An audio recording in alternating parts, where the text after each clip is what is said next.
Coach Corey Wayne, and this is my video coaching newsletter.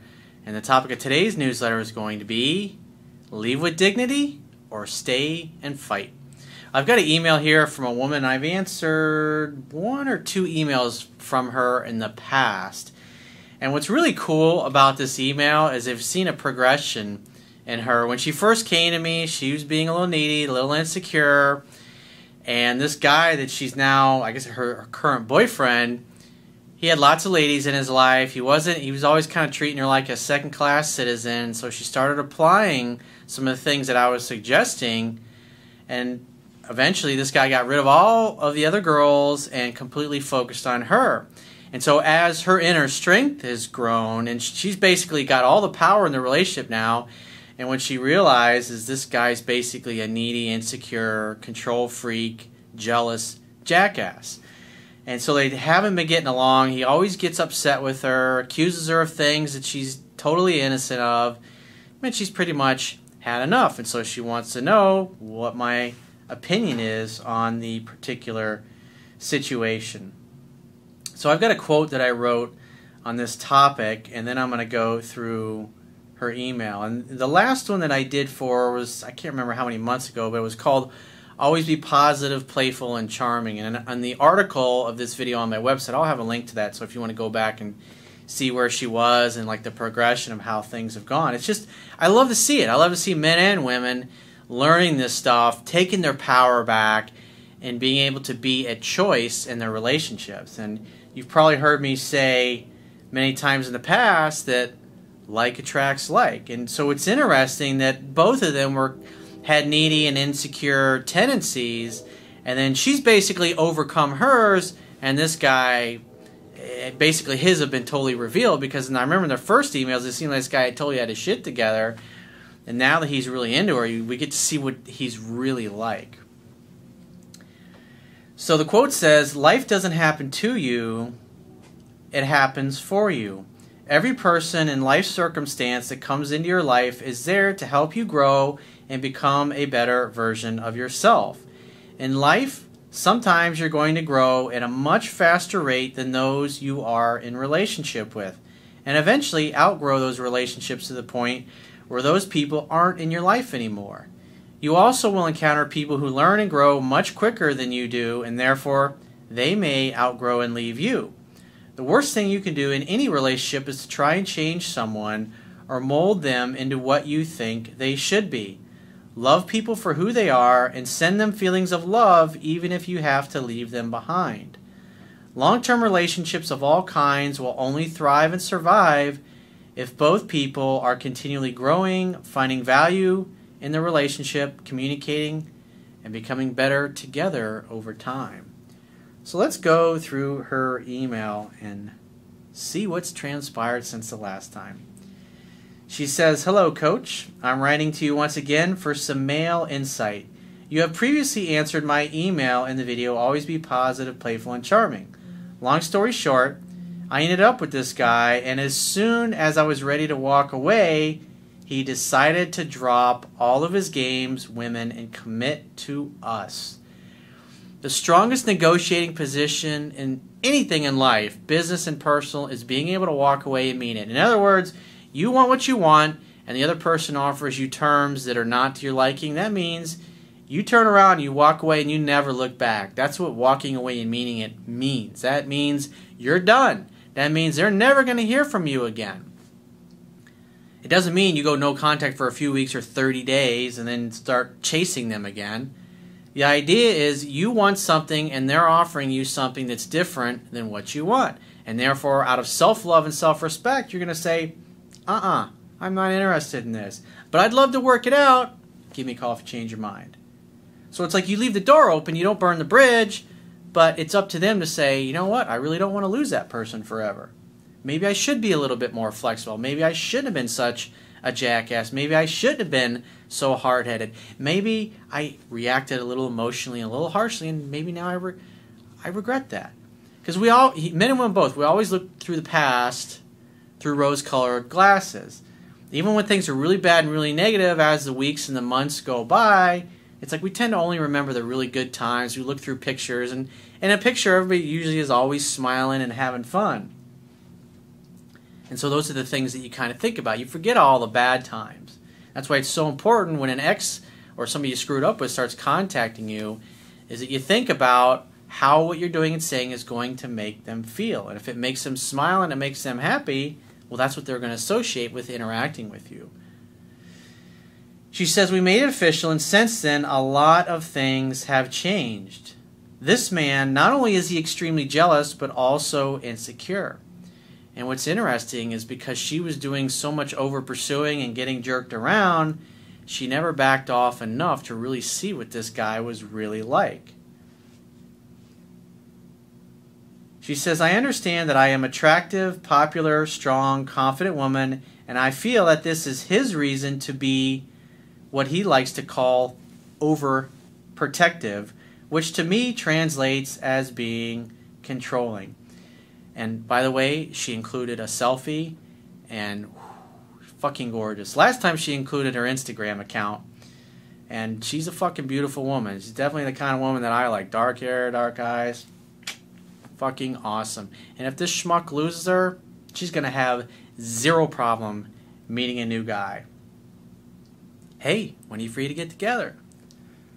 That's why you should always be prepared. When you meet somebody, I mean, this girl, some lucky dude's going to come along. If things don't work out with this, she gives this guy another chance and he fucks it up. Next guy that comes along knows what he's doing. Hopefully he's a 3% man. Boom. He's going to be a lucky dude because this girl's really progressed in the past year. I'm so happy for her.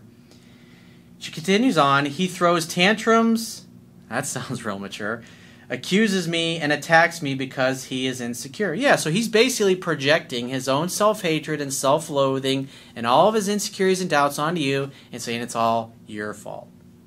I've been in relationships with people like that. They don't communicate, they won't talk to you, but yet you're the shitty communicator. They create all kinds of drama and problems, but yet you're the one who's the drama queen. It's like people don't want to take ownership of their own shit, if you will. They want to be able to point the finger and say, oh, it's your fault. That way they disassociate themselves from it, and they don't have to take any blame or any responsibility for things being fucked up. And when you try to do everything that they say they need you to do, they're still pissed off at you. That's why it's important to be strong within your core, stand up for yourself, love yourself, have self-respect, value yourself as a catch and what you have to offer, and be willing to walk away from people who just won't treat you the way you want to be treated.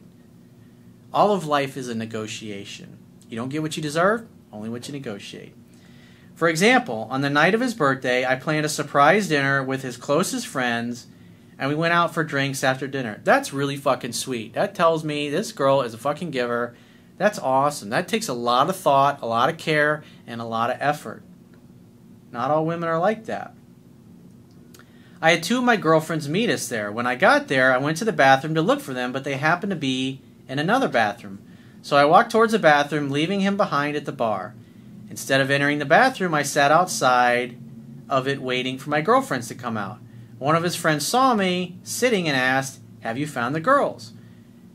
When he asked, I immediately got a text from one of the girls that they were standing next to my boyfriend at the bar, so I answered his friend, "Oh, they just texted me, they're by the bar." Sounds innocent enough so far. He turned to look and said, "There they are," so I got up and followed.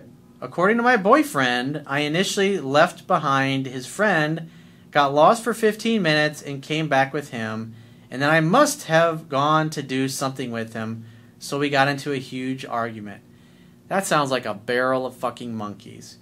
You plan this whole evening, and then you get into a big fucking fight when you're trying to do something nice for him, all because he's projecting his own self-hatred and self-loathing onto you. He left the place and left me there. Nice. I was surprised that he would question my character in such a way. Well, honey, it's not you, it's definitely him. It's not your fault, he's fucked up. But look, you became so strong over the past 6-8 months, however long it's been, that you've been following my work and applying this stuff, and you completely got the power in this relationship. And now you see him for the weak bitch that he really is. I walked to his place. He lived across the street, and we argued. I was ready to end it. Lately, he's had many things in his life changing, from his daughters moving from another state and him taking care of them full time, financial issues, losing some friends to drugs, etc. So he's been stressed out. And notice, despite all this shit and all this bad treatment, she's still willing to give him the benefit of the doubt. Most women would put up with this crap.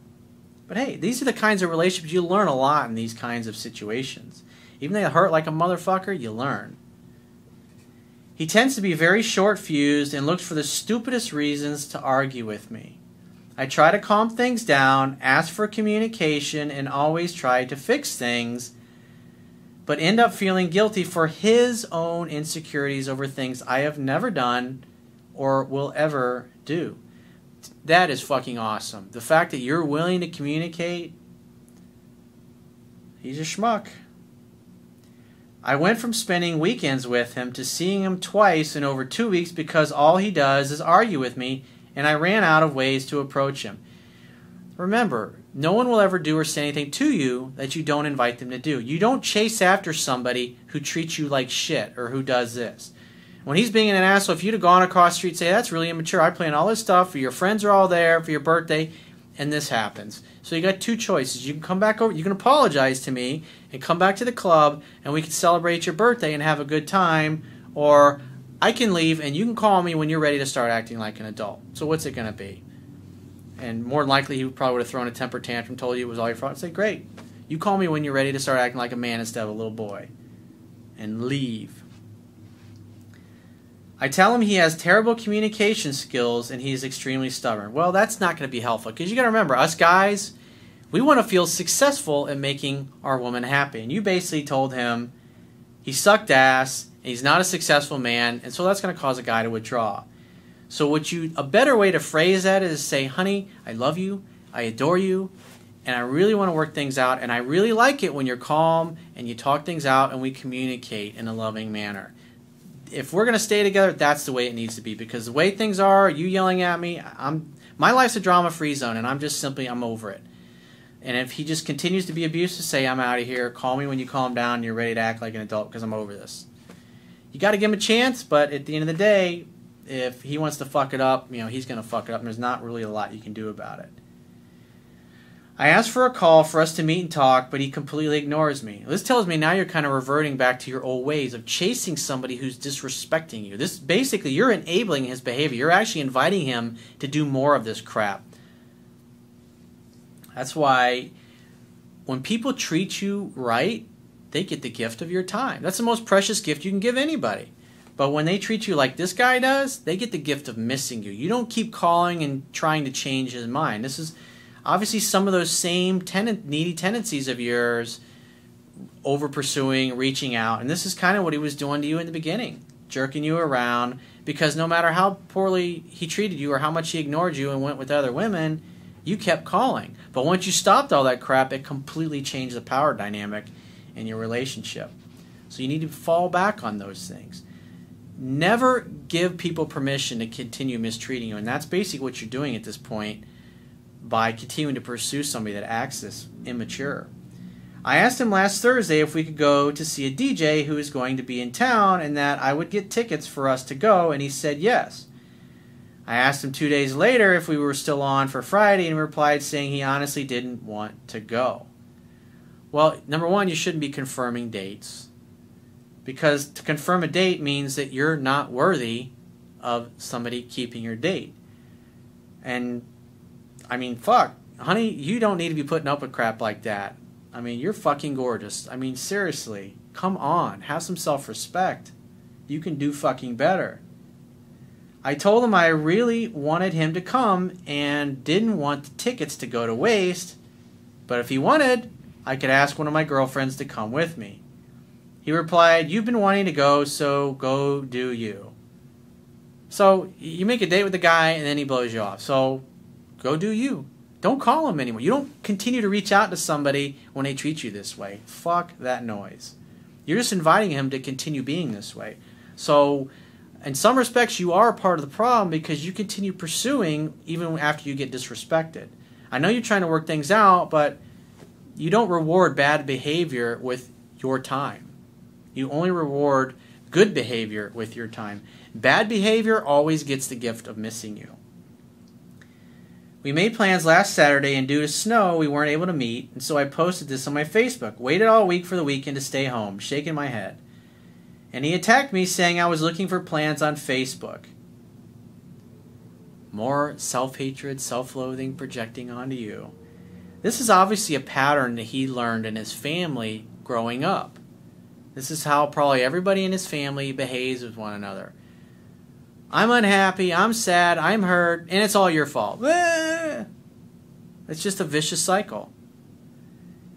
I honestly was referring to the snow, and he said I was full of shit. I don't need Facebook to make plans, especially knowing how he misinterprets everything I say. I don't like causing unnecessary problems. I tried texting him, asking him to talk, to fix things, to communicate, and telling him that I loved him and I wanted to work things out between us. I told him to think about what he wanted to do with our relationship and get back to me. Then he replied with, "Good night. It's been 3 days and I haven't heard anything. What should I do?" Honey, abso-fucking-lutely nothing. You wait to hear from him. You just told him to think about what he wanted to do and get back to you. What you need to be is congruent with that statement. The worst thing you can do is call after 3 or 4 days and go, "Hey, let's work it out." Fuck that. He needs time alone to think about it. But if he calls you and he's a total asshole again, say, "Look, I told you my life's a drama-free zone and I'm done with this shit. So you got two choices. You can talk to me in a loving adult manner and communicate like healthy people do that have healthy relationships, or we can go our separate ways, because you are not going to talk to me this way for another fucking moment, another second. I'm done with it." And if he starts yelling and cursing at you, say, "I love you, but I'm done with this. Call me when you're ready to act like a fucking man and be mature." And then end the conversation. And that's it. I would never call or contact him again after that. But like I said, at this point, do nothing.